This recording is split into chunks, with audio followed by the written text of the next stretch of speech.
Full Frontal Assault was made for Ratchet & Clank's 10th anniversary, and it's considered one of the two black sheeps of the series.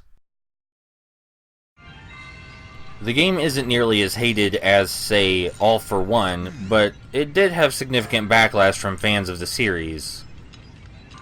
We're going to give the game a fair shake and see if we can't find some good in it. We're going to start with the story first, which, in reviews, is generally pointed out to be almost non-existent. The game opens with Quark and his ridiculous chin complaining about being bored out of their mind. He failed the latest presidential election and is having issues adjusting to non-governmental work because there's just not enough stuff to shoot. A supervillain appears right on cue and promptly plunges a few planets into chaos, challenging Captain Quark to stop him. He claims that only Quark will be allowed on the planets, otherwise, he'll do something much worse. Rather than being horrified as any normal person would be, Quark is actually quite excited at finally being able to twiddle his thumbs. The whole mysterious supervillain thing turns out to be a gag, and the villain is actually Zurgo, one of Quark's biggest fans, or formerly biggest fans. He is understandably upset that Quark has acted like anything but a real hero and intends to destroy Quark and ruin his reputation. And of course he's putting a lot of innocent lives in danger in the process, so we have to stop him anyway. It's a really believable villain motivation, and for all the 8 minutes that Zurgo actually appears, he gets some really good lines and some decent humor in there.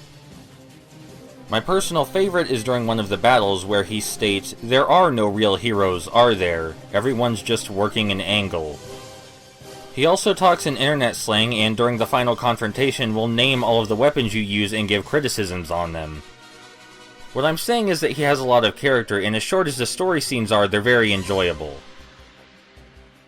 You immediately learn upon landing and starting the first level why this game is considered something of a black sheep. You're introduced to your Q-Force base and your generators, which you need to protect from enemies. The game does heavily utilize many tower defense mechanics like buying mines and turrets to protect your generators from enemies. You get more options for defending your base as time goes on, but all of them are actually quite standard defenses. It ultimately comes down to you either have enough turrets to stop your enemies before they reach the generators, or you don't. But the tower defense mechanics are not really the core of the gameplay either.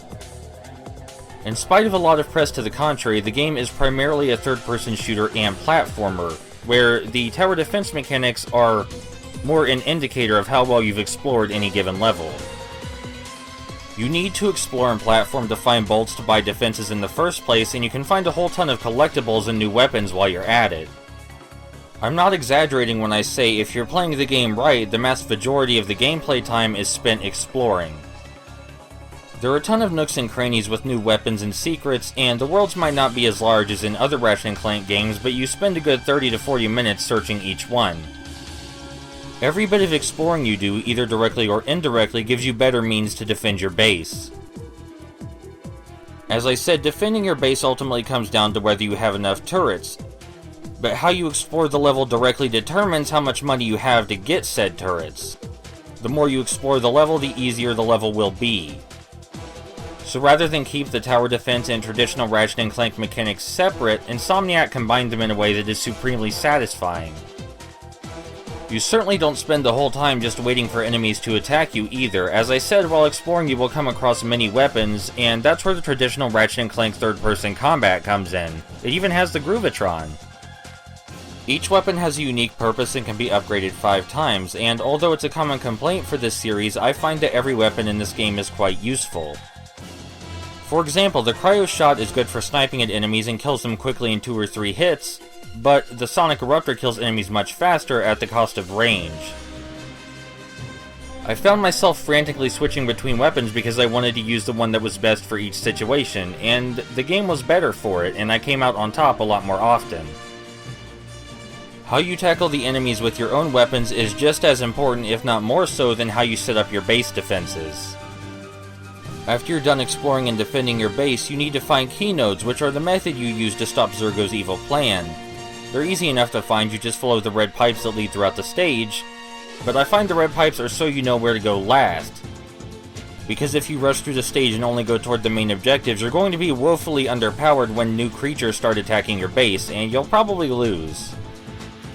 Each key node is heavily defended, and it's where the best part of the third-person shooting design comes into play.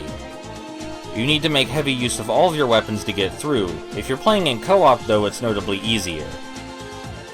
After you turn on all the key nodes and activate the Planetary Defense Center, there's one final rush of enemies and then the stage ends. This pattern repeats throughout the game, though there are only 5 levels and each of them has a rather distinct personality and layout. The game lasts 3.5 to 4 hours in single player if you bother exploring everything, though it was a budget title, so that's to be expected. The game is ultimately very well designed and combines traditional Ratchet & Clank elements with its new mechanics to great effect. It offers bite-sized bits of exploring and shooting in the traditional Ratchet & Clank style, and if you liked Ratchet Deadlock, there's no reason you shouldn't give this a try too. It's not a crack in time, but it's fun and creative, and I think that's plenty.